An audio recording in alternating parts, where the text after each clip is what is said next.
Welcome everyone to the Average Ontario Anglers Fishing Podcast. This is actually episode 48, and there's something special about this episode, Andrew. Did you know that this is our 1 year anniversary?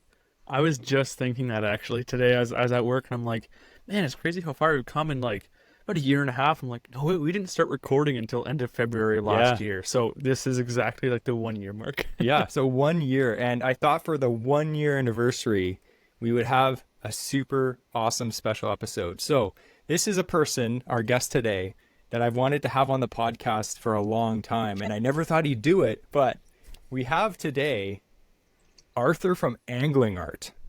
How are you doing? I'm good, guys. How are you? We're Doing gonna well. we're gonna introduce you a little bit more after Andrew's interesting fishing fact before we get into the podcast. So, Andrew, every week we have an interesting fishing fact, which is a random fact that is either funny or educational. And this week, Andrew has it. So, without further ado, dazzle us, Andrew. Well, I hope that our guest here won't be too squeamish or anything about this really random. This is a random one. I came to me because I was watching some Instagram. I got down the rabbit hole and I was like, that's weird. And then I decided to do more research into other weird things.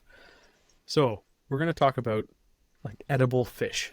And I say edible fish because if you live, around Lake Ontario, most people would agree you don't want to eat the fish that comes out of it. But let's talk about some really weird dishes.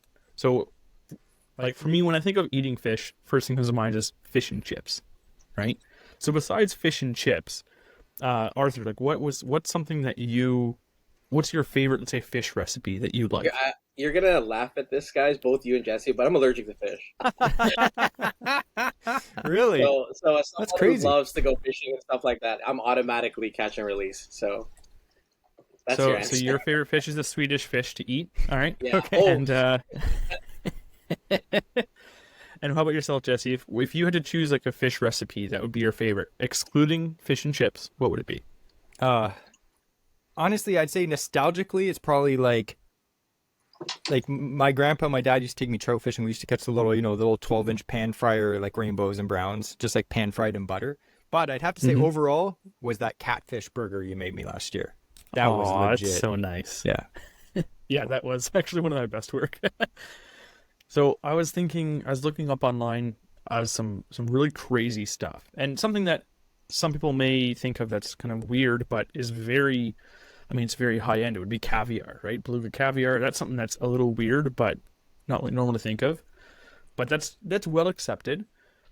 So I have a list of 5 other dishes that, for me, I don't know.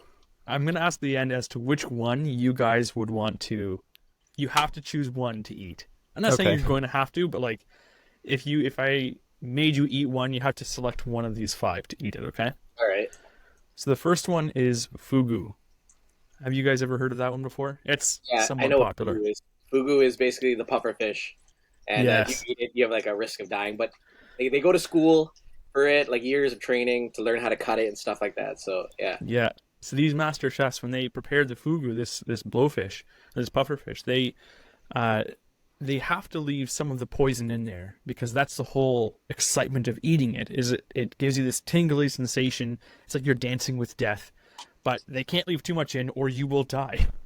Nice. So that's one. It's quite popular in Japan, in like high-end restaurants and stuff like that. It's kind of like a fun thing for tourists to do and whatnot. Now, some of these names I'm going to butcher, so if anyone speaks these languages, please, I apologize. I honestly tried to find the pronunciations of these online, and I couldn't find it. So this one's from Korea, Sanakji. It's actually live octopus, and then what they do is they cut it up real quick, and then they serve it to you. And if you know anything about octopi, when you cut off their tentacle, it'll keep squirming for a while after.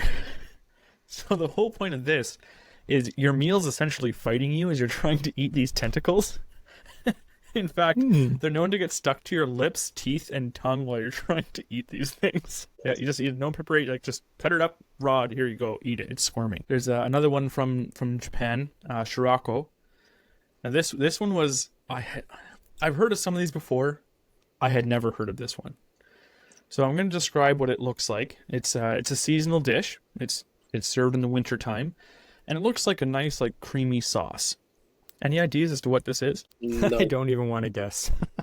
Cod milt, Ew.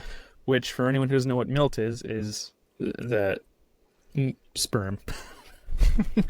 That's yeah, There goes our apparently rating. apparently yeah, to the top of that scoreboard. So apparently it's been described as it melts in your mouth like butter, and its flavor is comparable to pig brains. Sounds so good. Mm-hmm. Go with the fugu at this point. So far it's a contender for sure. Here's one, the lutefisk. That's from Norway. So this one is such a interesting. I want to talk to the person who invented this to be like, hey, how did you come up with this plan to prepare it this way? Apparently, Vikings used to make this too. Like this is an old recipe. So they use dried cod. So this is cod. They dry it out. Then they soak it in water for a few days to rehydrate it. Then they place it in a lye solution. Like lye is what they make soap with, by the way. So they place it in a lye solution until the fish meat turns to jelly.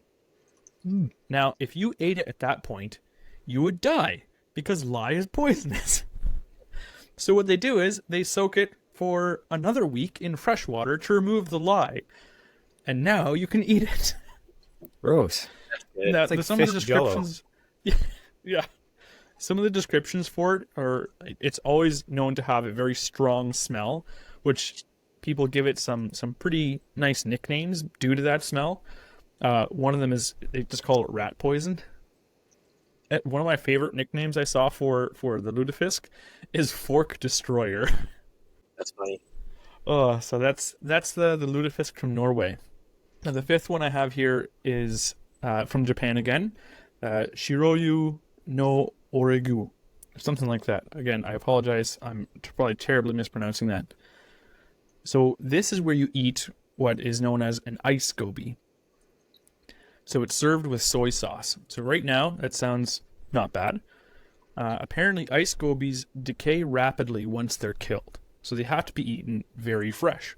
So the most reasonable option is eat it alive. So what they do is these little, they look like minnows. You ever had like bought live minnows for like perch fishing, or like the smallest minnows you generally find at your tackle shop, bait shop? Yeah, like pinners. They're about Yeah. that size. They're nearly and they're nearly transparent. And they get served in a shot glass with just a little bit of soy sauce. And you're just supposed to like drink them. No chewing. Just drink these live fish. And it's multiple. It's not like one or two. They have a shot glass like full of these little minnows like right in the top. It's like bubble tea. Yeah. It's like way Yeah. less appetizing. Yes. So apparently they're the last word in it's, again, I don't know how to say it, odorigu or something like that. It's translates loosely to dance eating. So essentially, as you're eating these minnows, they're dancing down your throat. It's like I'd be dancing right to the bathroom to throw up if I tried that. That gives I guess, we'll probably get canceled for this slogan, but like the Subway, but like eat fresh. That's super Very fresh. fresh. Very fresh. Yeah. So if I said you have to choose one of these to try, which one are you choosing, it, Arthur? Oh, definitely fugu. Definitely. At least it's prepared. Yeah, at least it's prepared, and someone trained is cutting it. So yeah, I'll just go with that. How about yourself, Jesse? So here's my thought. I feel like the fugu is kind of the cop-out answer, but you could die from it. But then you're like, you know what? At the Yes. same time, you won't die. Because like Arthur said, they're trained chefs. But just like doctors, there's always a top of the class and a bottom of the class, right? So maybe you got the guy that just barely squeaked in and wasn't very good. And then you're like, I'll take the safe option, but then you die. And you could have avoided death by eating the fish jello, fork destroyer, and just throwing up a few times. So I choose the fish jello. I forget what it's called, yeah. I would have to say the same. Like if I had to rank them, I don't think I could ever do like the live fish. I don't think I could ever do the cod milt. That's gross, yeah. if I was forced to, I could probably do one of the other three, but my choice would probably be lutefisk. I'd probably throw up still, but I'm actually really curious about that one. So if I ever have the opportunity, like, I want to try that weird fish jello.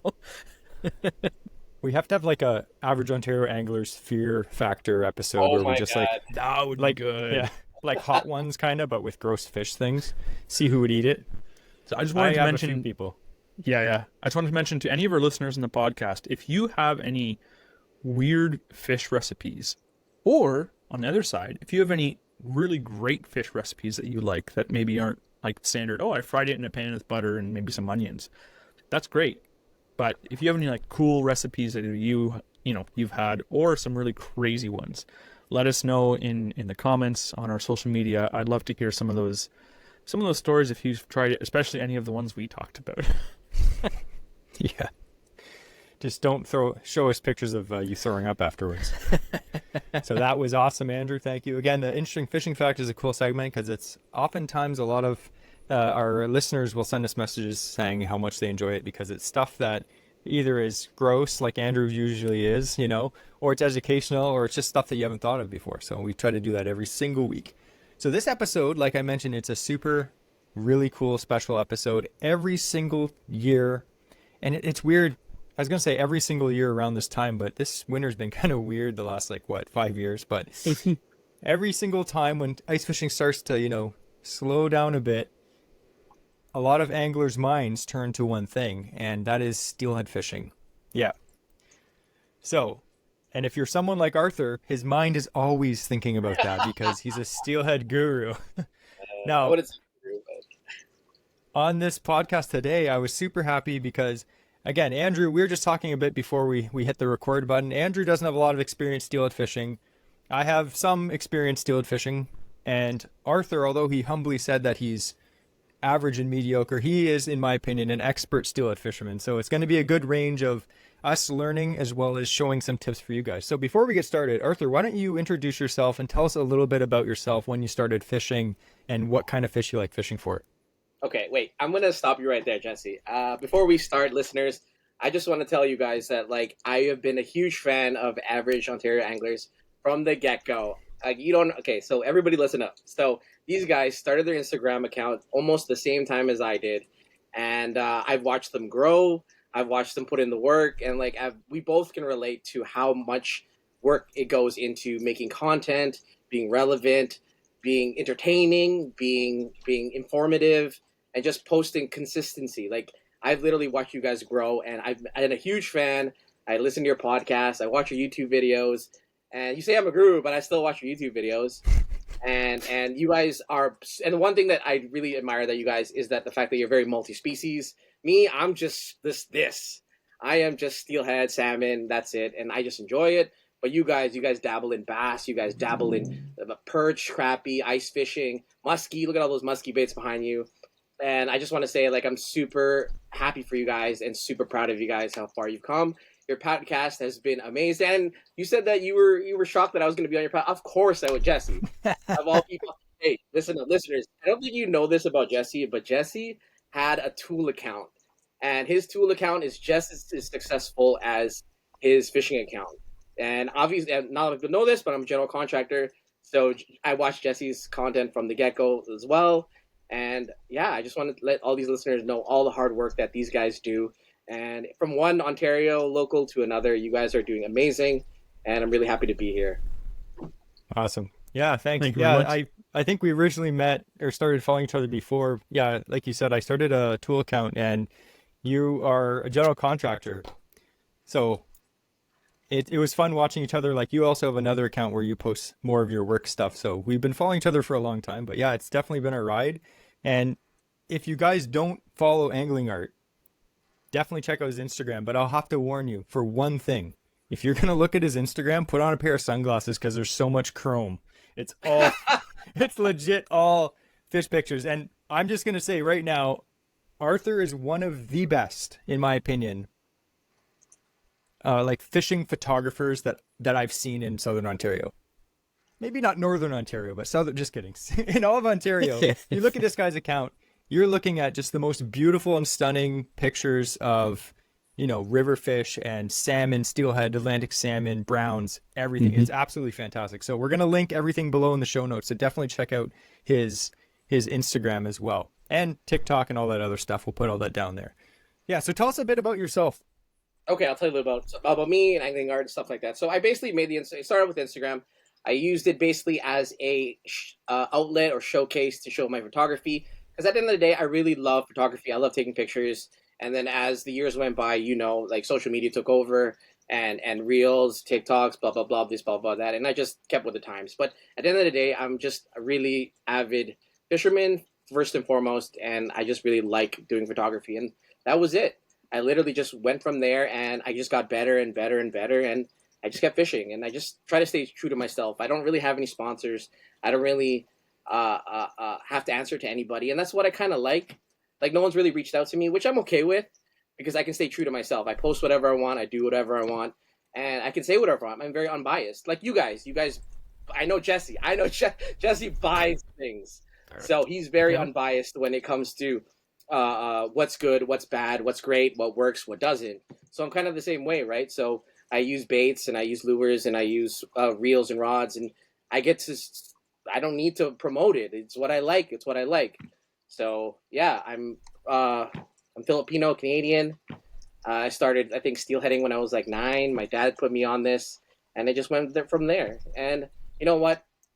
As much as like I hate social media, but I love it as well. I'm really glad that in this instance where it's just like I get to meet other fellow anglers like yourselves and other people that I've met on the river and stuff like that, and we all share this one common love for fishing and for angling, no matter what species you fish for. Definitely, yeah. And I know I don't think we've never fished together, but I have bumped into you multiple times on the creeks. Oftentimes I leave you alone because he has his cell phone against one ear.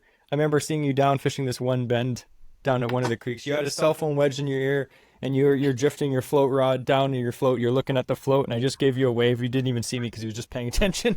The guy's always down at the creek. Oh, absolutely love it. But yeah, definitely, if you don't believe me, because I know a lot of people, they'll be like, oh, see, this guy doesn't catch fish. Check out his Instagram. This guy catches fantastic fish. So the cool thing about this podcast is we're going to go over kind of a early spring steelheading tips. And since we did our episodes last year, me and Andrew, I thought we could have some more expert opinions on this episode, especially since we have a lot more listeners and followers this year than we did last year. So I've kind of compiled it to go through a bunch of the most popular questions that I get asked myself, or that I was asked when I worked at the tackle shop. So it's kind of questions that I know people are going to be thinking, and people have actually asked us on Instagram too. And then after that, we're actually going to go to some questions from listeners that were submitted by our Patreon members as well as on Instagram. So we're going to kind of start at the first point would be, I think a lot of people, and I know that I personally really didn't understand at a younger age when I got into steelhead fishing, was the spring steelhead migration. Like, exactly when should you start fishing for steelhead? Because I know when I grew up, my dad was more of a trout fisherman. So I always thought when I was young, like, oh, February, like that's too cold to catch steelhead. Like when I was young. And it got to the point where it's like, I realized that is far from the truth. So what time of year are you're raring to go when it comes to steelhead fishing? Okay, so I'm going to break it down for you guys. So basically, me now, you can literally fish for steelhead 9 months out of the year. I fish for steelhead, dropbacks, trout, whatever you want to call them, 9 months. Because then I take the summer off because I have to have work. And then I have, you just fish so much. Like, I'm not a summer guy. I don't fish bass. I don't do any of that. So basically, this is what you want to do. These are the stages you want to do. So little end of August, you can kind of see some steelhead trickling in with the salmon, which is great because, you can catch some big ones when the salmon come in. They're eating the eggs. And then as the salmon run dies down, best time, obviously, fall. You get that's the peak of steelhead season. So you got October, November, and then you're tailing off into winter, and then you're getting into obviously winter steelheading. And like this winter, we had a mild one, right? So I was on those creeks, I was on those rivers, I was at the river mouth, bottom bouncing, whatever you want to call it. And you can get those fish that are staging or just wintering, waiting to go upstream because the river might be frozen. And then obviously you have February into March, which is probably the best time as well, besides fall, to go for steelhead as well, because you have all the ice melting, all the rivers opening up, you have all the snow melting, and you have just that spring run coming in to go spawn, right? And then obviously you have April, May, June, and honestly you have April, May, which is basically nearing opener, and then April after April is opener, and then you have May, all of May, and then you, depending on water temperatures and how late the run was or how early the run was, you can even get them into June. But then when you're going into June, you're dabbling in like high temperature of the water, yeah, which is like, really not good for the fish. And on top of that, it's like way too hot. Like you really don't want to be in your waders sweating, you know what I mean? And then on top of that, it's just they're really not that fun anymore. Like just let the fish spawn, do their thing, and then you just start the cycle all over again. So that's my life right there. And in June, the stinging nettle is all out with full force too. It's true. Actually, I have caught steelhead well into June in some of those spring-fed creeks when you're trout fishing. You're not expecting it, and then all of a sudden you hook into a fish and it comes out and it's like an 8-pound steelhead, and you're like, "What are you doing in this creek? This creek's 7 feet wide."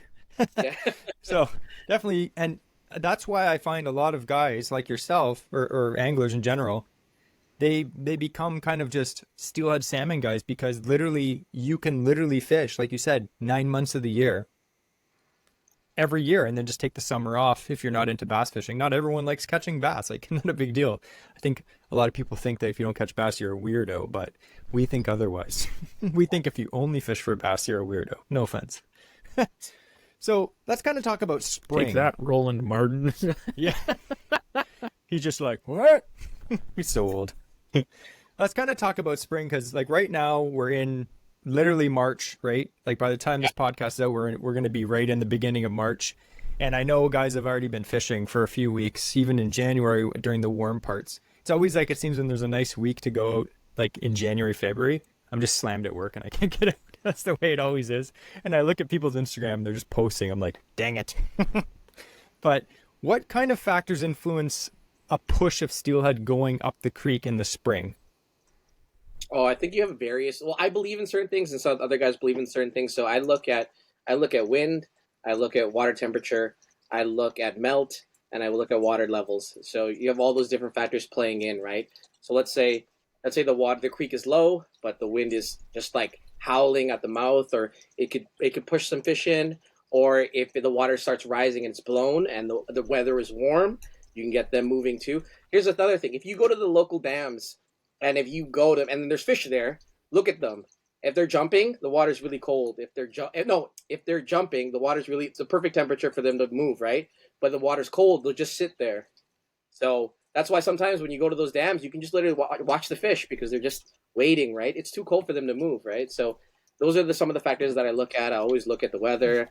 You always look at the wind, temperature, and those type of factors really that I believe in that really get fish moving. Definitely. And I know oftentimes people that become obsessed with river fishing, for instance, they keep track of all these things. Do you do anything like that? Do you like keep track of I know a lot of people keep track of like a fishing journal with like, Definitely. So basically, when I was a kid, when I was younger, I used to basically have my little camera, and I would take pictures of like fishing holes. I would take pictures of like the watercolor, and then as technology grew, I would screenshot like weather reports, and I would screenshot the wind that day, and I literally make a little like digital journal or diary. And like if I caught that day, I would be like, okay, I got to replicate this. What if I can replicate this on that same day? I'll be okay. That's a great day to go fishing. Obviously, you go have work and stuff like that, so you're just there crying, hoping that you can go fish. For guys like me, it's like if I have a day off, I have to fish even if it sucks. So yes. Hey, you know what, man? You never know. I've had days like that when I used to work a 9 to 5, and I'm like, you know what? Like, I have to fish this. I have to, even if it sucked. If it was raining, it was cold, it was windy, the water was blown. I was just like, let's just go. And I think a lot of people lose that, where it's just they just want to go on the best days. When I'm like, if this is your only day, just go, man. Just go. Like, you lose the essence of fishing. And sometimes I feel like if you don't catch, you don't catch. Who cares, right? It's true. Sometimes too, those best days is when the creeks are going to be most crowded, so these fish are at their most pressured. Whereas if you go on a crappy day and other guys aren't around, these fish, okay, they may have relaxed a bit. It might not be their ideal weather themselves, but they might be in a more relaxed state and less spooked because no one has been fishing for them all day because it's been, hailing. So wear your hard Honestly, hat. that's a great, yeah, no, that's perfect. Like, I do believe in fishing pressure. Totally. Yeah, 100%. Especially the creeks we fish, because I know in Ontario, for instance, this is an Ontario fishing podcast, but if you're listening and you're not from Ontario, a lot of people do listen from different parts of the world and from the States. The GTA, or the Greater Toronto Area, has over 10 million people in it, and there are a bunch of creeks flowing out of Lake Ontario, and on the weekend those creeks are absolutely slammed. Like, it used to be, like, we're probably similar in age, Arthur, but like back when we were young, you'd fish the creeks, it was totally different than it was like in the last 5 years. Like, we used to fish a creek that was kind of like one of those secret little creeks, and you go there, there'd be one or two guys there, and now you go there during the week, like at 5 a.m. in the morning, and there's 13, 14 cars lined up. So like, fishing pressure, we're going to get more into that in the technique section, but fishing pressure is a huge deal in my opinion as well. So, and it's not just me complaining that the fish are hard to catch. I think it's actually a thing. No, you're totally right, Jesse.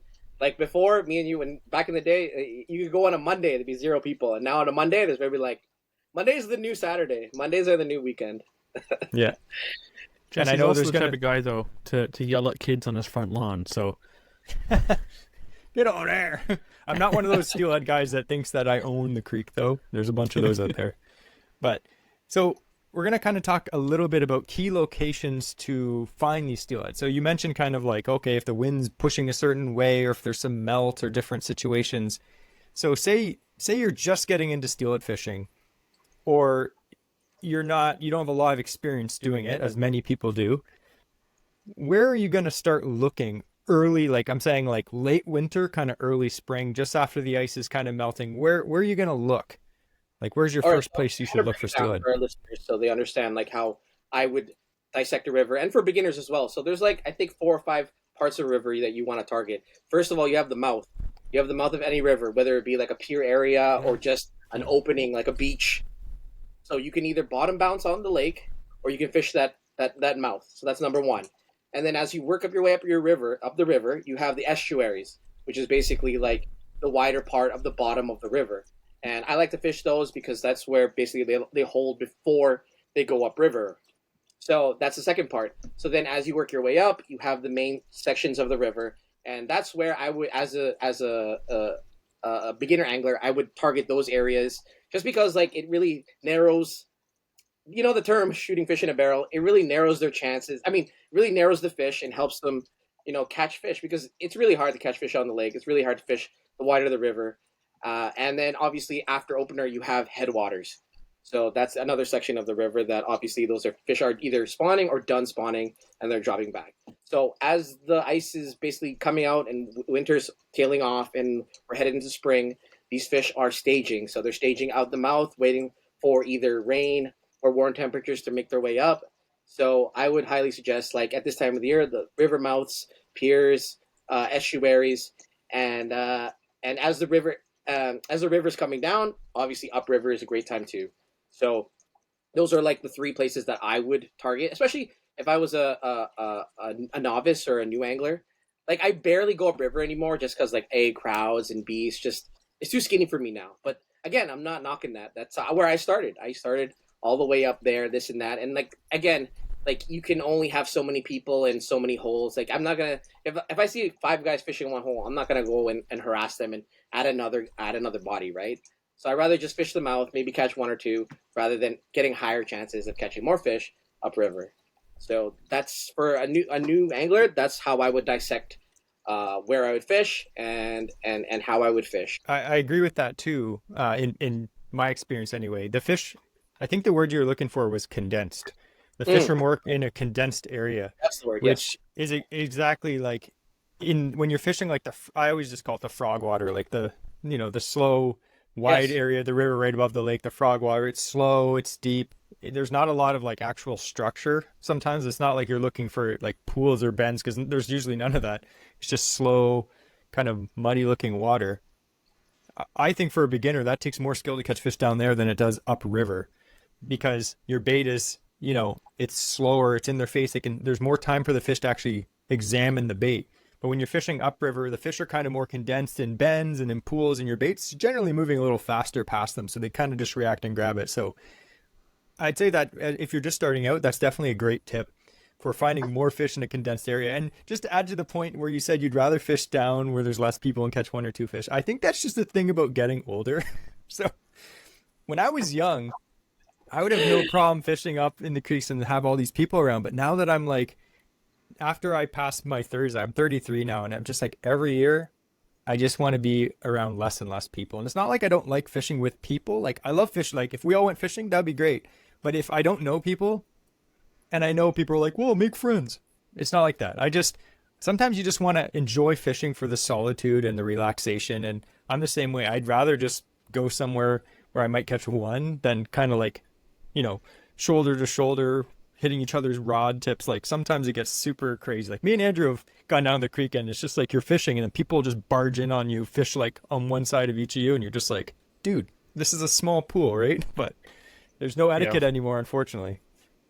So that's a good tips. And then kind of like you mentioned, after opener, you can fish all those headwaters. I don't know, like I don't examine your photos with a microscope like some people probably do, but do you ever fish like a lot of the like super high headwaters? No, not really, man. Like, No. the way me and my friends always talk about it, and maybe you guys can agree and my listeners can agree, but opener is really closer. Because if you think about steelheading, is starting all the way like early August and stuff like that, and the best times are fall and like I said to you before, early ice out. And that's where you get quality fish and you get quantity. And then as opener comes, opener is just like they're all dropped back, they're tired, they just want to just do their thing and leave.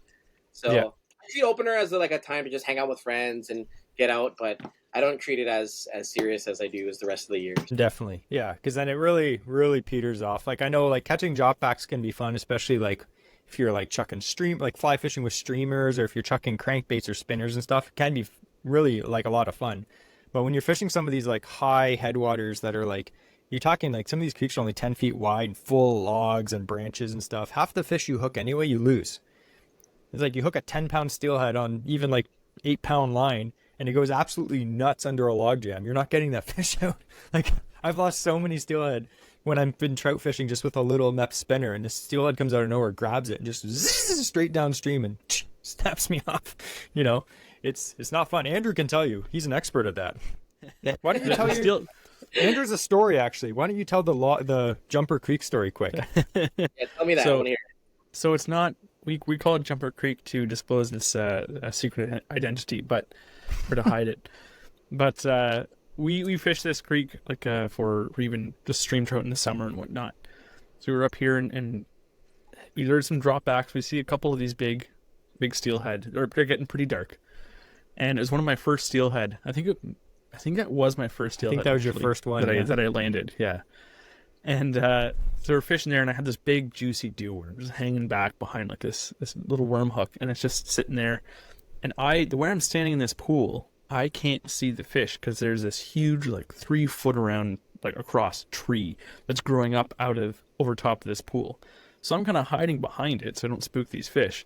And I have Jesse on the other side of the creek telling me, let out more line, like bring it up, bring it up higher, bring it down. And then I'm just waiting for Jesse to tell me when it has it in his mouth, because I expect the thing just to come up and just softly grab it. And it's exactly what this thing did. It's just like, set the hook. So I set the hook, and I'm fighting this thing on my like medium action little trout rod. And I had, I think, 10-pound test mono. It's my old bass combo. That's all I was using. And so this steelhead just starts somersaulting like 3 times, like out of the air. Just on our drop back, this thing had impressive stamina. So it starts somersaulting, and on the other side of this creek, there's a couple log jams that come across in this shallow bay, and it proceeds to jump over top of the logs, do a U-turn in this shallow bay, and then swim down underneath the logs back into the creek. So now once on that side of the creek, I could see it. So Jesse's like, "That's it, you're done. Like that, there's no way you're getting that out." And so I started just applying pressure. I got the steelhead to turn back towards those logs, and as soon as his head went under it, I just heaved as hard as I dared on that rod to bring his head up. He jumped right back over that log, and then I was trying to land the thing, and it started running down to the bottom of the pool was just tangle of cedar trees. So Jesse's down there at the bottom of the pool, splashing around, scaring this thing back up so it doesn't run into this pile of sticks. That's smart. And eventually we get this thing landed, and it's a dark, like olive green rainbow trout. but it was like the colors were saturated. I'll say that, but it was still like a healthy fish. And yeah, that was my. That's still my biggest steelhead. Yeah, it was a pretty decent fish, and it was just funny because it was like a the miracle. fight was over in 10 seconds. His line was like getting sheared on this log, and I'm like, "You're doomed." And then he just pulled it, and it happened to jump, and he kind of like pulled it as it jumped, and it came over the log. I was like, "What?" He should have bought a lottery ticket that day. He didn't. So yeah, I don't do a lot of steelhead fishing up in the streams. We did a lot of stream trout fishing over the years. I've kind of got out of that a lot because a lot of the places we used to fish, they're all private property now, unfortunately. So we've kind of, since we got boats now, we kind of graduated to like after a trout opener, it's kind of more like, okay, it's pike season, it's walleye season, it's muskie season. Like it goes through that progression for us. But we'll have another episode about fishing for stream trout probably in May. So the second part I'd like to talk to Art about is gear. Now I'm a big gear junkie. I'm not a big steelhead fishing gear junkie. I don't have. You've got a lot of nice reels. I'll tell you what I have right now. I have one Islander, which I bought before they got crazy expensive. My God. Yeah. Let's not talk about that. Yeah. Inflation's real. Well, inflation's real. I'll tell you, I bought the black Islander. I wanted the green one because that's my favorite color. And as soon as I saved up my money, all the green ones, like you couldn't find them anywhere. I couldn't find one. So I ended up settling for the black one. And I got the one with the upgraded like ABEC 7 bearings and all that stuff. And it was $4.99 when I got it brand new. Oh my God. Yeah. So I'm glad I bought it though, because that's the kind of reel that will last you your whole life if you take care of it. But I have an Islander, that one. And then I have also a more budget priced Okuma Raw, which is one I picked up on Kijiji for literally $40 a few years ago, or maybe 10 years ago by now. But I have a bunch of steelhead rods, but I'm more interested to hear about some of the cool reels in your collection. So for this would be more for the bougie segment of this podcast for people that actually steelhead fish. Tell us about some of your coolest center pin reels you have. My collection's downsized a lot. Like I used to be really addicted to center pins, and I used to buy a lot, and I had a lot of friends who wanted to sell me. I have a lot of friends who are like older, like my uncle. He really put me onto center pin fishing, and he has his friends, and they've been doing it for years before I was even born. So they have a lot of reels, and they would pass it down to me, or they would sell it to me, and then I'd have them. Like so, you have like all the great names. You have like Clefs, you have Angling Specialties, you have Canada Reels, you have John Milner's, you have Kingpins, you have all that stuff. But you know what, Jesse, and I know you can do this, but at the end of the day, man, like it's just a hub and a shaft. They all spin. People spin. Yeah, they all spin. So I know people can get caught up on the hype train of like, oh, I got the most expensive this and the custom that. At the end of the day, like I sold a lot of mine away because I thought this was useless. Like they're collecting dust. I spent so much money on these things. And if you're a collector, don't get me wrong, all the power to you.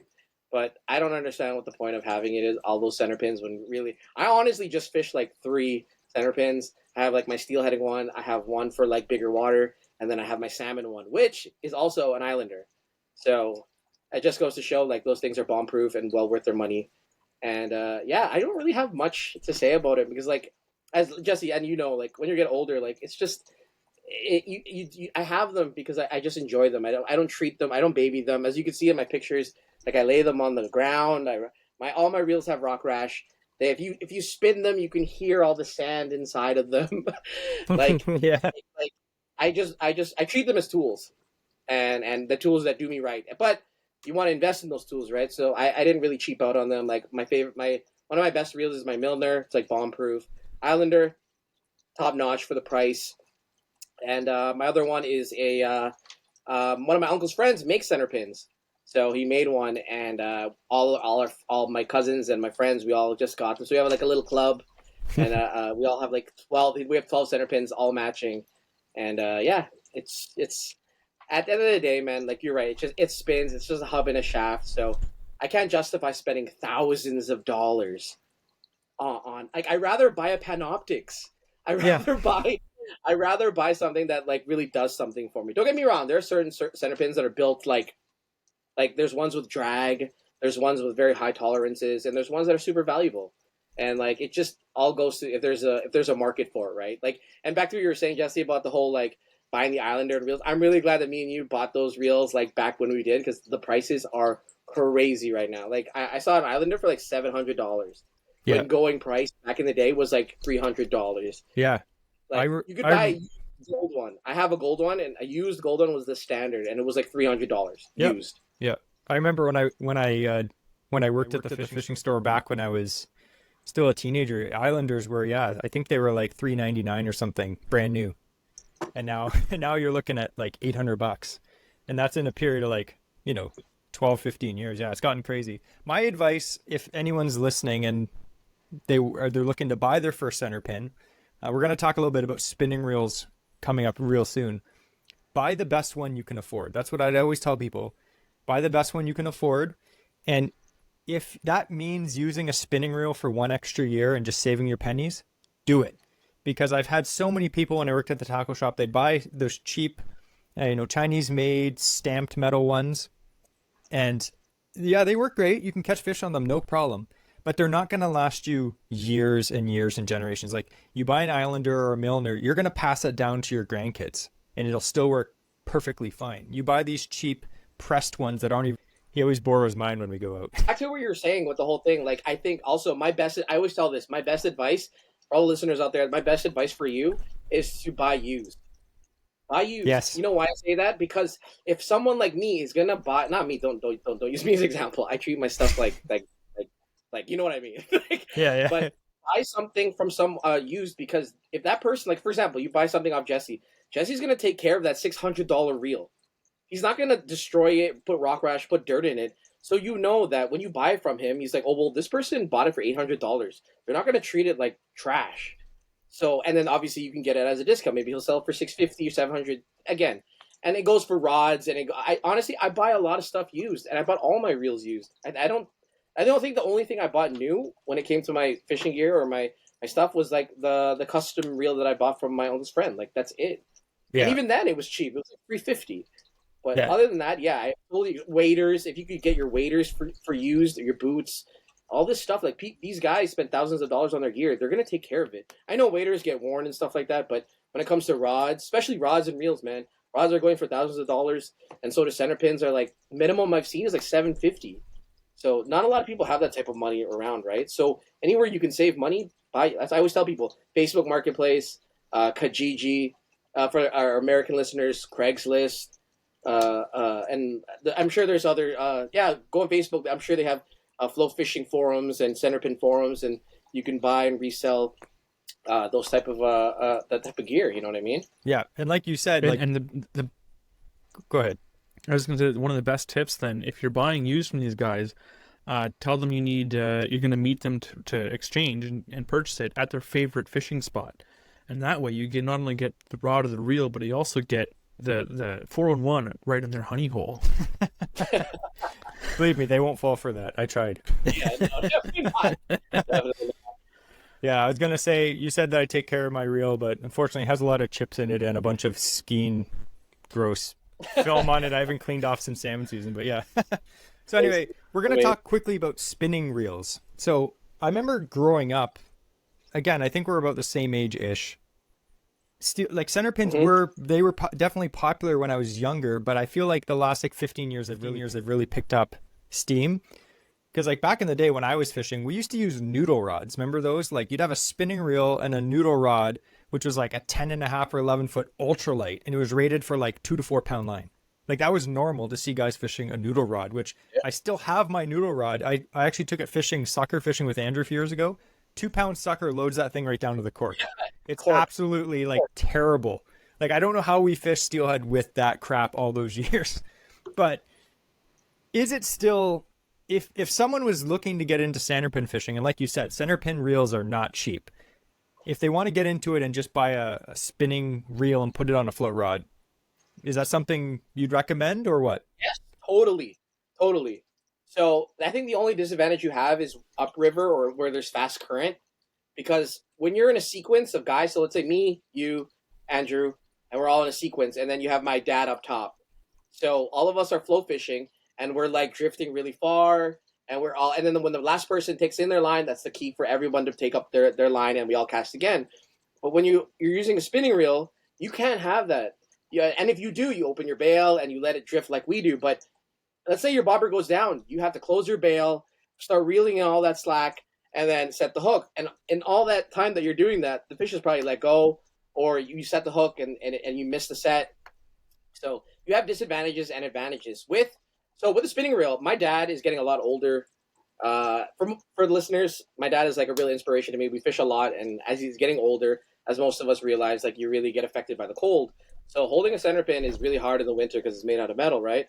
So I always let him set up. I set him up with a spinning reel, and we fish a lot of frog water. We fish the mouth, and you just chuck it out there and hope for the best. You know what I mean?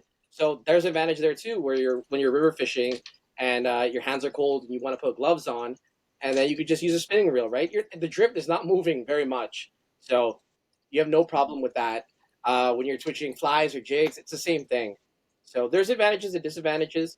You can, and then with spinning reel, you can just flick of the wrist and you're casting that as far as you can. When with center pinning, if you don't really know how to cast, you really got to like put your whole body into it and stuff like that. So there's advantages and disadvantages, but the whole reason why center pinning is so effective is just so you can match the drift, right, and make your bait as natural as possible in the water. And that's why some people don't want to believe it, but that's why center pin is obviously an effective way of catching steelheads, browns, salmons, and stuff like that. So to answer your question, yeah, I really do. If you can't afford a center pin right now, flow fishing with a spinning reel is totally okay. Because honestly, I did it for years before I could afford a center pin, and I did great.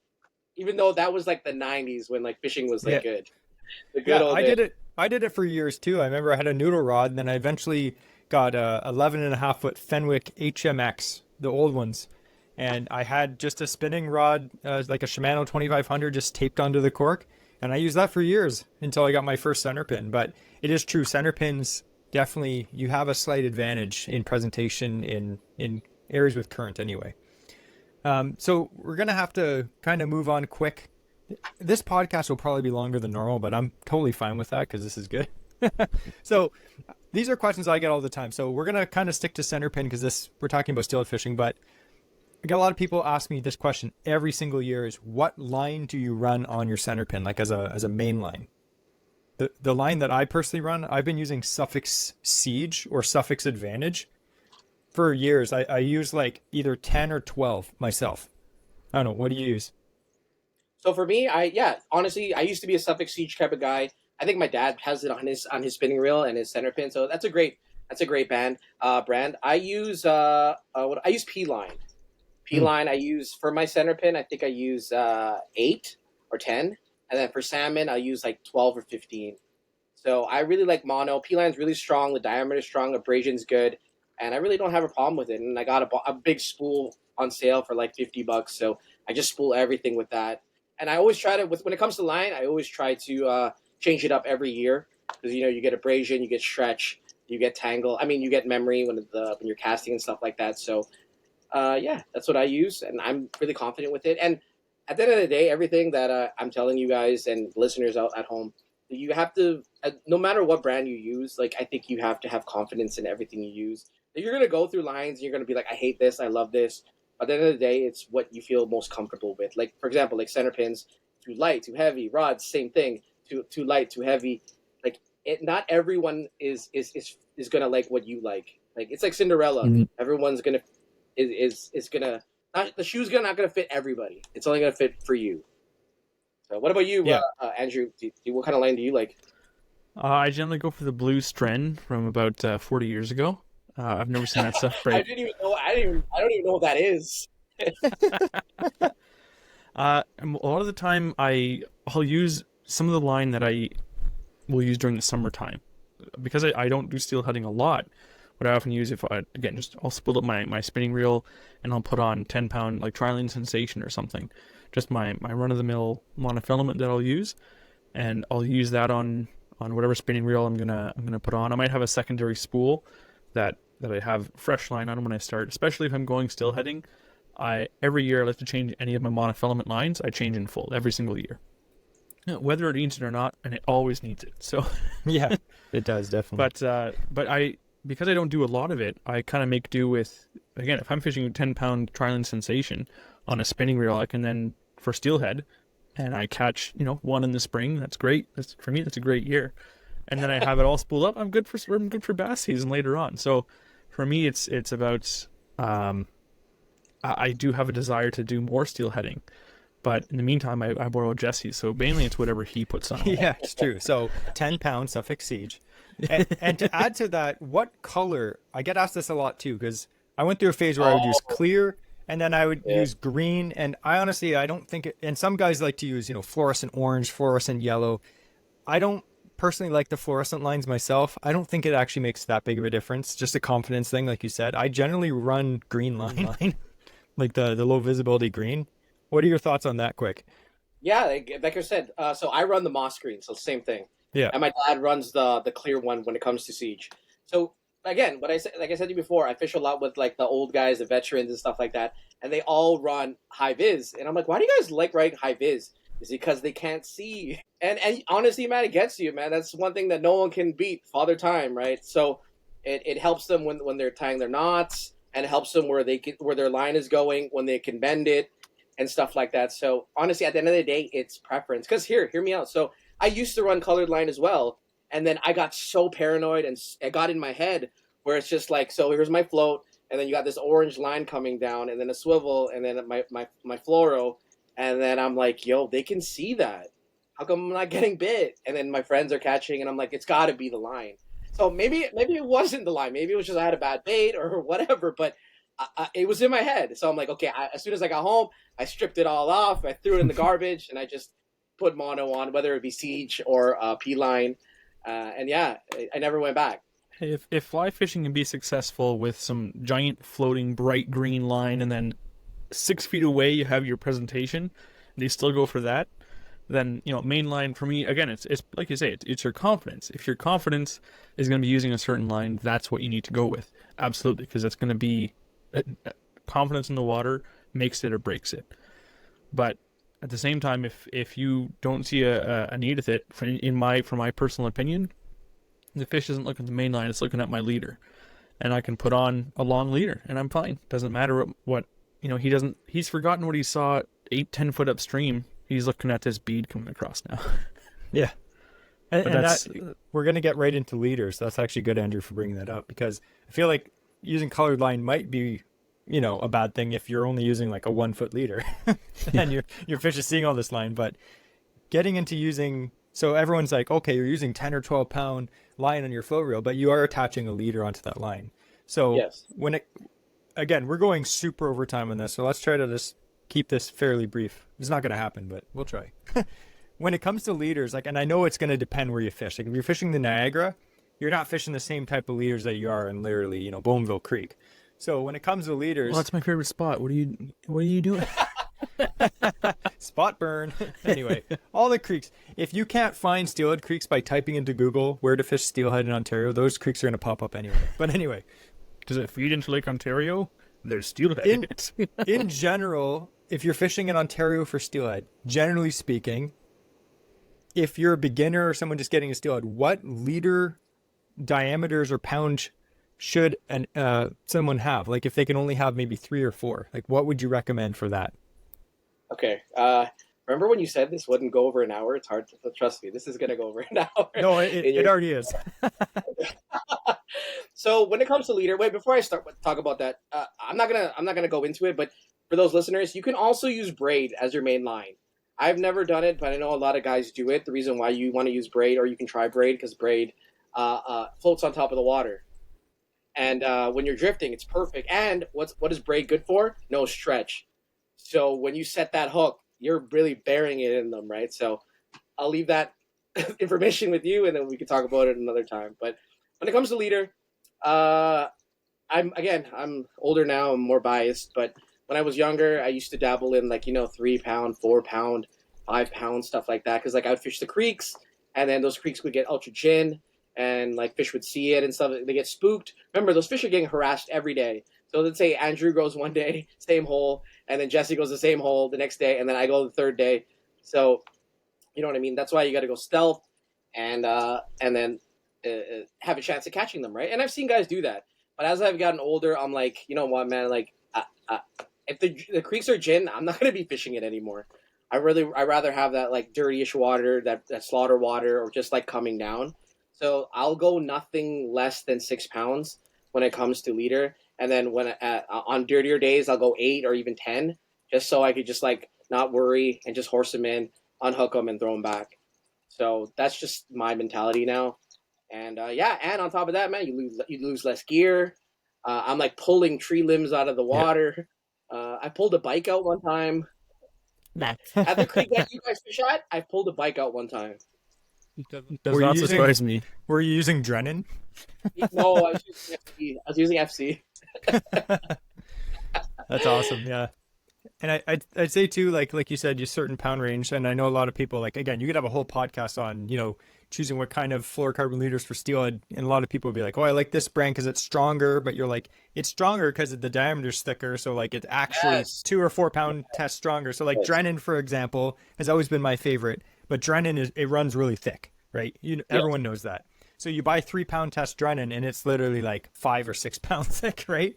So you really have to experiment with that. So for me anyway, what I have on my leader material, it's Drennan, but I have 3.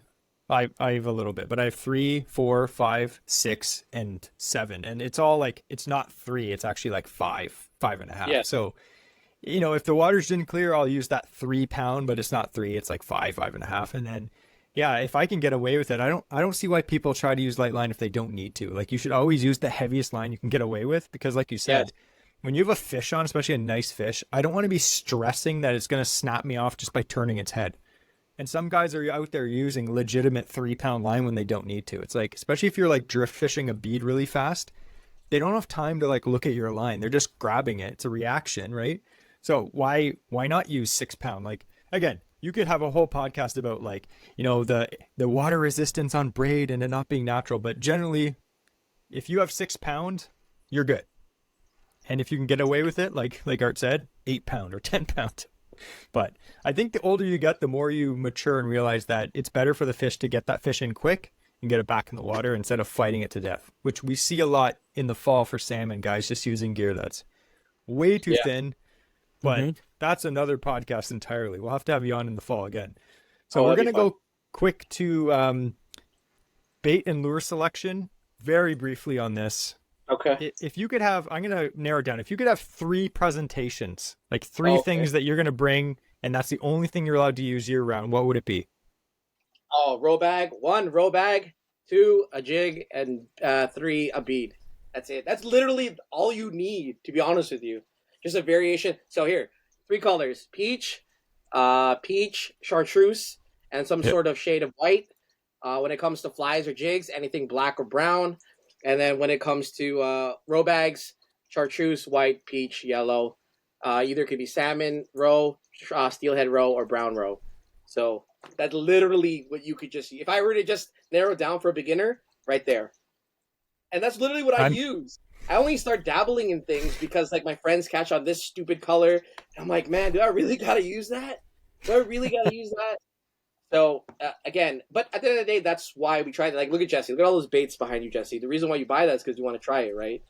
The reason why they're on his wall is he's not using them. Yeah. Hey, so it's the same thing. it's winter. Like, when it comes to you want to get a staple, I call it arsenal. You want to have a certain arsenal of baits that you're like your go-to baits. Like chartreuse would be a go-to bait. A peach would be a go-to bait. So that's 2 beads. A black jig or a black fly, that's another go-to item for me. And then row bag, whether it be a trout row bag, a brown trout row bag, or a salmon row bag. Like those are literally staple. Like those 5, you could like, catch so many fish with that. So many fish with that. You just have to know when to use it and how to use it, and the water conditions and where you are and stuff like that. But at the end of the day, like we as fishermen, we make things complicated when really. We don't really need to make it complicated. I could have a hopefully be a quick question, but if you could think of a couple words of advice or rules of thumb if you want, mainly about etiquette or just something that you wish you knew when you were starting out. Is, I wish I had either like this always with me, an item. What would be a couple tips that you would give to someone starting out in steelheading right now? Oh, first of all, you gotta. I know there's like social media, and there's like Google Maps, and then there's YouTube and stuff like that.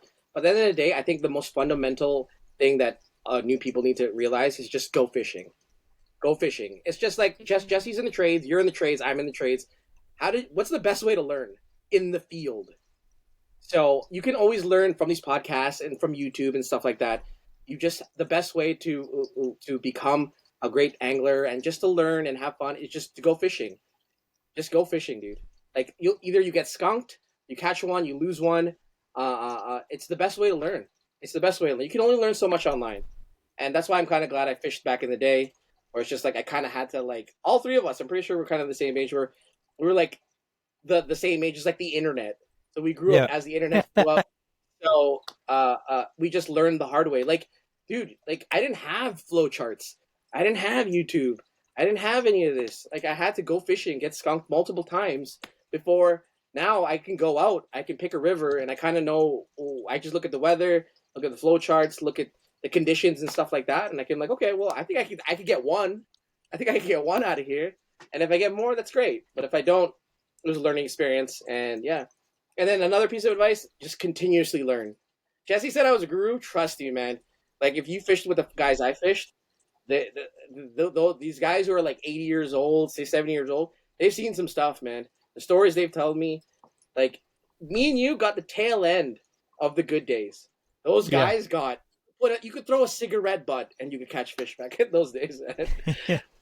No, it's true. And you know what though, as much as that is cool, I try not to compare our current situation in fishing with what it was in the the 80s, because it has, like, I hate when people are like, oh man, back in the day I used to catch 15-20 day minimum. It's like, yeah, back when it was easy. Like we all have pictures of our dad holding up full stringers of like 5-pound bass. It's like you could literally chuck a popper all day and catch a 25-pound limit at that local lake, right?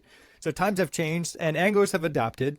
Like back in the day, no one was fishing a lot of the techniques and baits that we're fishing now. Although steelhead fishing is pretty similar. There hasn't been a lot of huge changes, but even like a bead. Like my dad grew up trout fishing, and I showed him, like, I was like, oh man, I caught 3 the other day. It was a great day. What would you catch him on? Worms? I was like, no, a bead. And he didn't know what a bead was. He was like, what? He's like, they hit that? And I was like, yeah, I was explaining to him how it worked. And it just blew his mind. Like, again, he's not a steelhead guy, but it just, stuff like that. Things evolve, techniques and stuff to be more efficient in fish water. I just wanted to add one point going before Andrew's question about, you said you have to learn how to use certain baits in a certain situations. So kind of to elaborate on that, for instance, you said you had a fly, a bead, and a row bag. So if you're fishing like muddy frog water with like no current, hanging a bead out there is not the best job, because the fish, it's not going to be able to smell it because it doesn't smell like anything. It's not going to be able to see it probably because it's just sitting there. And it doesn't really look natural. Like you don't just see a salmon egg just floating like 2 feet above the bottom, like in just still water.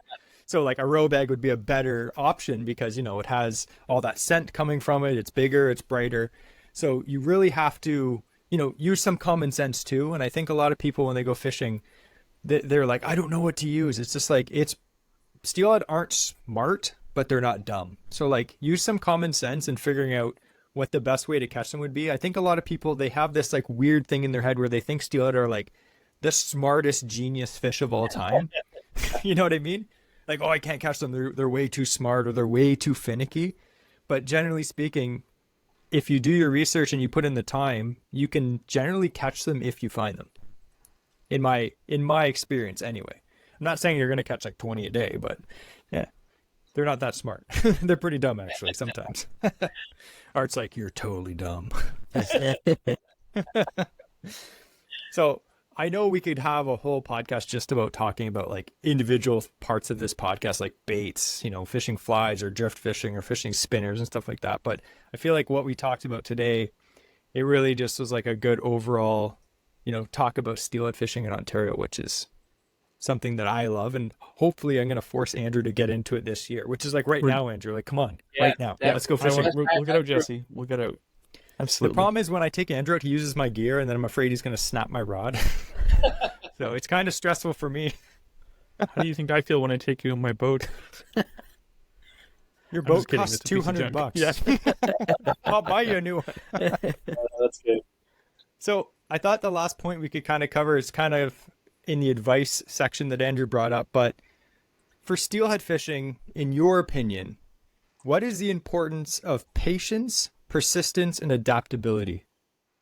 Oh, dude, it's like number one. Number one, you gotta have confidence. Like I've had days where I don't catch nothing, and like I tell myself, like I have to will a fish out. And if you just have that little bit of confidence, it makes a whole the whole experience that much better. When it comes to like just giving you advice or giving the new generation advice, I think people take fishing way too seriously. Way too Yeah. seriously. I'm like, you're supposed to have fun, man. Like when me and my friends are out, we have a lot of fun. We catch fish, sure. That's why I take photos. Like I try to capture the moment so I can look back at it. Because like when I'm 60, I'm not gonna be able to do the stuff that I'm doing now, right? Like going up cliffs, going up rocks, doing Niagara, doing wading in water that's like freezing. You know what I mean? So my best advice for the next generation is just like, just enjoy it. Don't take it too seriously. Uh, Fish because you want to fish. Like fish not because like you want to catch like 1,000 fish. Enjoy the outdoors. Like that's the whole reason why all of us are so passionate about fishing. Is because we get time away from work, time away from like just our stresses, our problems, and stuff like that. Like, and also I think this is my number one. All of you can agree. I think is like continuously be a sponge, and what I mean by that is like just absorb information. So the stuff that I've been saying, and all of us, Jesse and Andrew, have been saying on this podcast, like an older guy would be like, I know all of that. I know I could catch 1,000 fish, blah blah blah. This I'm like, okay, fine, that's great. You're gonna stay in the Stone Age, old man. But when you have a younger guy and he's like, whoa, I didn't know that. I didn't know you could fish steelhead in the winter. I didn't know you could fish them at ice out and stuff like that. So continuously absorb. Like even now, I'm still learning, man. Like there's young guys that are showing me baits and showing me ways of fishing and stuff like that. I'm like, oh, that's cool, man. Like, do you catch on that? And they're like, yeah. They're like, okay, well, where can I get that? You know what I mean? Or like, what kind of line do you use? Like, people like it's just you continuously want to learn to be a better angler because if you stop, then that's where you are. You plateau. You just go like this. But as an angler, you want to keep going like this. Just like my Instagram account and just like this podcast, you guys started down here, and you guys are just on a trajectory to beat. You guys are gonna be the next beat Joe Rogan. You guys are gonna beat Weed Eater. I'm gonna be there. I'm gonna be like, I was on that podcast. Yeah. I just want to So- say something with you. You mentioned to some of the older guys, and they might be kind of stuck or saying like, "Hey, they don't want to." What I'm trying to say here, they don't want to divulge their information, or even they say like, "Oh, I know everything there needs to know." But like you said, things are changing. You can't fish like you did years ago, and if people who think they know everything, I always remind, like if someone says that, I'm like, did you know that? I know for a fact that your mother had to spoon feed you as a baby, and you kept spitting it out of your mouth because you didn't know how to swallow and use your tongue. Like that's everyone. We all have to learn the basics of life. So for anyone who's starting out, and that's our big thing that we like to do with this podcast is average anglers, people who aren't experts, who haven't been doing it for decades. Or if you have, maybe you'll learn a couple tricks if you keep your mind open. But like you said, keep learning. But for those who are looking for some information, like stuff like what you talked about today is amazing because it's maybe they might feel it's a stupid question, or maybe they asked before and they got a snarky response. But everyone has to start somewhere. Yeah. Even myself, I'm not experienced about this stuff, so I learned a lot. We'll have to have you on again, Arthur, and talk more in depth about some of this stuff. But before we finish this podcast, like I promised, we actually have a bunch of questions. So if you don't follow us on Instagram, I suggest that you do that because on Instagram and on our Patreon as well, if you remember, I oftentimes put up, we'll do Ask Arthur or whatever guest we have on, and you can submit your own question and we can do it. So I thought we'd do maybe like 5 or 6. There was a lot of them, but a lot of the information we covered already and Arthur covered during this podcast already, so I'm not going to read those ones. So if you submitted one of those ones, no offense, not reading it. So here's a question from Rise and Find Fishing. He said, are browns in the tribs like a needle in a haystack, Or do you have any tips to sift them out? Oh, dude, when it comes to there's different. If you want browns, go to the states. Go to the states. It's really hard to catch a brown here, and like look at Dalhousie. Dalhousie gets tons of browns. Near anywhere near Niagara and stuff like that. But catching one in like our side, our tributaries, it's scarce, man. I think I've caught like in my whole career of fishing, it's maybe like 10, Yeah, and they weren't even that big. You know I've what I caught mean? two. Yeah, there you go. Yeah, I've caught two, and again, I don't fish like all the creeks, but in my home creek that I fished literally back before I was married, I used to fish like 3-4 days a week, and my biggest one I caught, actually like my biggest brown, it was I didn't even measure it, but it was probably like 10 pounds. It was a big one, Massive. big Yeah, that's hook massive. jaw male, Yeah. and that was one I caught maybe five. Well, must have been before I was married, 10 something years ago, and then before I caught maybe a 5 pounder. But yeah, they're really rare. They're I in caught there. that 2-pounder We're in once. there. For a guy who's only caught 5 steelhead, my ratio of browns to steelhead is pretty good. Yeah, but yeah, they're pretty. I guess it really depends on the creek you're fishing. You notice that some of the creeks they get more browns than others. So my advice would be if you're looking to catch a brown, is like Arthur said, fish the certain creeks or areas, or go to New York and catch some of the browns that they have down there. So here's a good question from Ted, who is actually the musician that recorded our awesome introduction. Nice. So this is his question. He says, "What's the most memorable fishing experience you've ever had?" Oh, I think catching my first steelhead with my dad. I was like 9 years old. And we caught He's in it. a diaper. Yeah. And it was like literally last light, and I was just drifting this pool over and over. I haven't caught anything that day, and then bam, I caught this really big steelhead, and that's it. That started the love of steelheading. That's it. And I remember it to this day. Nice. Yeah. I remember my first steelhead too. I almost peed my pants. It was amazing.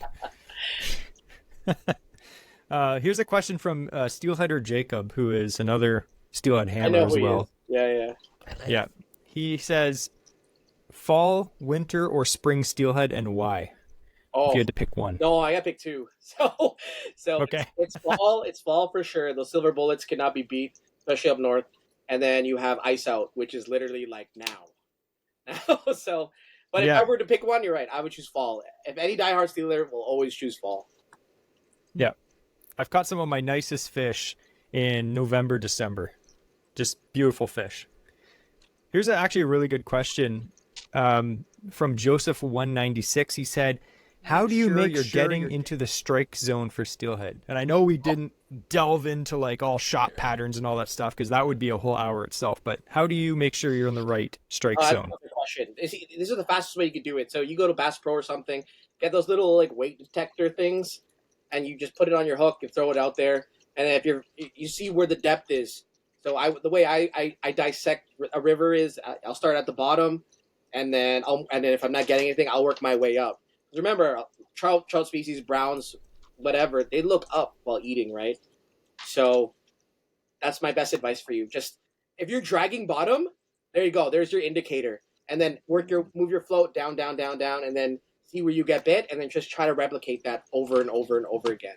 That's like that's the best way.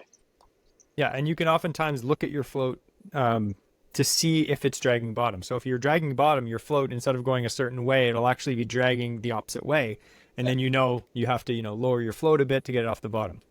So there's tons of techniques that you can do. Again, I think one of the biggest things about beginner steelhead fishing that they do wrong is having their bait way too high.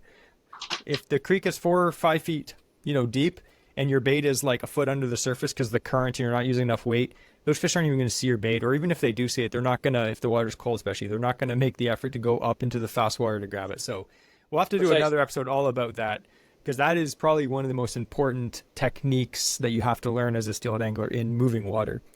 So why don't we do one more? This one is from Peter Young Outdoors, and he says, ask Arthur where he fishes. So we're not going to give you spots. I remember on Instagram I said, ask Arthur anything, and then I put a thing that says, don't ask for spots, and I literally had like 12 or 15 people say exact GPS coordinates. I was like, no. Well, basically, without naming names, all of basically out east of the GTA, and then the northern part, like Georgian Bay, Lake Huron, and then I dabble in the States a lot, like Niagara, and then Western New York and stuff like that. So I fish pretty much everywhere, but wherever life takes me. Yeah. And it's not like, always people are like, oh, I don't know where to fish for steelhead. If you type in Google Steelhead Creeks, Ontario, it's not a secret. It's not like there's hidden lakes for bass. Like there's only so many creeks. And I know there's some creeks that hit more than others, but do a little research. You will find areas to fish. It's not rocket science to find these creeks. Last question, and this is a really good question. This guy asks, Tuzi underscore Fisher, he says, what is your biggest advice to growing on Instagram for a new content creator? One word: consistency. That's it. You guys can agree. Consistency. There are some days where honestly I don't feel creative at all, and I don't want to post anything. But again, I don't have. This is just me. This is for fun. I don't have sponsors. Like I said, I don't have to answer anybody. So when I feel like it, I post, and when I don't. I just go fishing. You know what I mean? So I think to grow your Instagram account, be consistent with it, and put quality content out there. So either whether it be entertaining, informative, which you guys do a great job, and or you're just showcasing like your photography or business, whatever the case might be. You have to basically give some sort of value, and I think that's what people, whether, like I said, the value is either entertainment, informative, a business, or something like that. That's what will make you grow. And hey, tell him that this never happened overnight, and so did Average on Anglers. Did not happen overnight. Takes years, yeah. I started angling art in 2016, and that was the first photo that I ever posted. If people want to know, that was the first photo. 3 likes. And it went from there. And then people wonder how I grew a following. That's it. That's just how I post, because I genuinely like fishing, and I think people can relate to that. Because again, like I'm not really promoting anything. I just promote fishing and some of the things that everyday average anglers deal with, like tangles and all this other stuff that we do, right? Definitely. And just to add to that, from my experience, like you said, consistency, create quality content. But I think the main thing for me is be real and have fun. You can always find content that instantly you're turned off if it's fake. You know it's fake, or it's unnatural. It just seems like forced. That stuff no one wants to watch. Just be real, be yourself. Unless you're a boring person, then try to be more fun. But be real, be yourself, and have fun. People all the time will send us messages, be like, "Oh, you and Andrew look like you have fun fishing." I'm like, we have so much fun fishing together, and sometimes we catch fish. So anyway, we'll have to have Angling Art back in the fall. And actually, I think what we're going to do in this podcast is we're going to have like regular episodes. Then we're going to have like in-depth for people that are interested in the in-depth stuff. And we'll do like a part 1 and a part 2. And we'll talk all about, leaders and shot patterns and all that stuff. Because it would literally be a 2-hour podcast just talking about those things for sure. Never enough time. Yeah. So we'll have to have you on in the fall.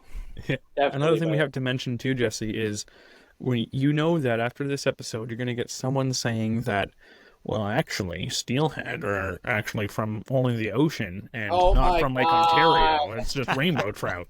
So I just want to say it's socially acceptable to all the anglers around here that we call them steelhead when they come from one of the Great Lakes, which is essentially a freshwater ocean. Yeah. Hey, I agree. Like, they're not steelhead. That's a fact. But we're going to call them that, and I don't care. Yep. Yes, definitely. We just do that to make the people out in BC mad. So we have a little bit of housekeeping, which Andrew is going to handle before we start, or we ask Angling Art to do the quote of the week. But Andrew has the housekeeping. Go ahead. So we just want to thank all of our patron members. You guys are fantastic. You help cover the regular monthly costs that we have that come up with doing this podcast. So we want to give a huge shout out to everyone who's in helping to support us with that. It's a huge load off our minds, so we get to enjoy the making of the content a whole lot more. So that's amazing. Everyone who's listening to the podcast, especially on a regular basis, that's even better. And if you have the opportunity, if you haven't done so already, subscribe, follow us on even our social media, but especially on our podcast platforms. And if you can, leave a review, leave a rating. That really helps us push to the top of those ranking charts, which in turn helps other people find us. And also, is kind of cool for us to just look at the number, get even, lower in digits as we get closer to number one. So one of these days we'll get there maybe, but you guys have helped us a lot in order to get that so far. You will be number one. So thank you for so much help already with doing that. Please keep doing so. We'd love to hear your feedback, and you can always reach us again at our social media. You can contact us directly if you have any other questions, and yeah, stay tuned for any other posts that we're going to put up about if you have any questions to be featured in future podcast episodes. For sure. Thanks, Andrew. And I just wanted to mention for the podcast charts, because again, it fluctuates every day. Every day, the podcast charts, they go up and down. So we'll post a podcast, and then after 1 or 2 days, we're usually in the top 10 in all of Canada for wilderness, which is fantastic. Sometimes we hit our record of hitting three out of all of Canada, which is amazing.